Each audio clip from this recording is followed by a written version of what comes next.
Edubaza saytida kutubxonadan qanday foydalanamiz? Saytimizda interaktiv kutubxona bor. Bu barcha elektron darsliklarni elektron varianti. Buning uchun biz asosiy bo'limdan elektron kutubxonani yoki menyudagi kutubxona degan joyni bosamiz. Mana shunaqa bizda kutubxona ochiladi. Muhim jihati, agar biz sozlamalarda qaysi fandan dars berishimizni ko'rsatgan bo'lsak, mening kutubxonam degan joydan kirishingiz mumkin. Shunda siz kiradigan fan va darsliklar bo'yicha demak kitoblar chiqib keladi. Mana izlab yurish shart bo'lmaydi. Va barcha kitoblardan namuna sifatida ochib ko'rib hozir qanday foydalanishni ko'rib chiqamiz. Biz bu yerda filtrda kerakli sinfni tanlashimiz mumkin. Masalan, aytaylik, 1-sinf ingliz tili. Mana 1-sinf ingliz tili. Va bizda demak mana shunaqa kitoblar, darsliklar chiqib keladi. Keling bittasini ko'ramiz. Guess what? 1-qism Students Book. Kitobni demak to'liq full screen qilib ochsak bo'ladi. Ekranimizda mana shunaqa kitob ochiladi.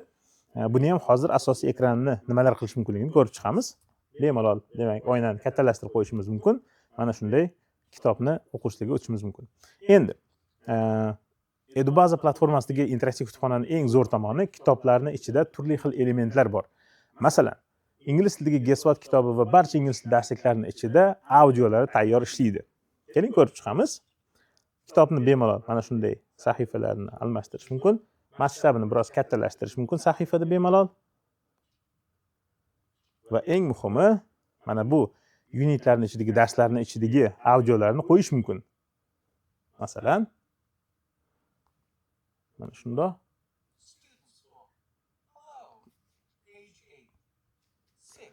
Yaxshi.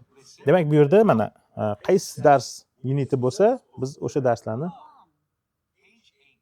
ochib ishlatishimiz mumkin. Mana. To'liq ingliz tili darsligini hamma darslarini audiolari qo'yib chiqilgan, bittalab xatoliklarsiz joylashtirib chiqilgan. Ularni siz darsda ochib kerakli mavzularda ishlatishingiz mumkin. Mana shunaqa. Va eng qulay tomoni kitobni o'zini demak bemalol biz ustiga yozib, chizib ko'rsatmoqchi bo'lgan paytimizda ham xuddi shunaqa qalamchani olib, hop, audio to'xtatib turamiz. Qalamchani bosish orqali, kerakli rangni tanlash orqali mana bemalol ustiga yozib chizib ko'rsatsak bo'ladi. Masalan, bizda hozir qalam turibdi. Mana shu qalamlikni o'rnatib, mana bu joyga e'tibor beramiz deb yozib ko'rsatsak bo'ladi. Yoki mana bu javobga e'tibor beramiz ko'rsatsak bo'ladi. Xuddi shunaqa kitobni ustida interaktiv elementlarni ishlatish uchun interaktiv doskani o'zini menyularga kirib yurish shart emas. Mana. Xo'p, istalgan joyini yaqinroq ko'rsatmoqchi bo'lsak, biz plyusni bosish orqali mana kitobni bemalol yaqinlashtirib ko'rsatsak bo'ladi. Juda ham tiniq ishlaydi. Mana. Ikkita barmoqda. Mana. Foiz ustiga bitta bosamiz, joyiga qaytadi. Mana xuddi shunaqa.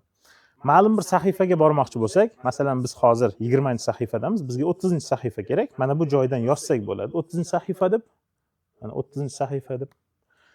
Yoki bo'lmasa, mana bu to'rtburchakning ustiga bosib turib, kerakli sahifaga o'tsak bo'ladi. Masalan, mana 60-sahifaga boramiz. Mana. Mana bu sahifalarni xuddi shunday ochish mumkin bemalol. Elektron kutubxona past internetda ham juda yaxshi tez ishlaydi va eng muhimi, rasmlar, yozuvlar juda ham sifatli ko'rinadi. Mana. Demak, kutubxonamiz asosiy joylari shular. Bu yerda hamma darslarni bemalol topish mumkin.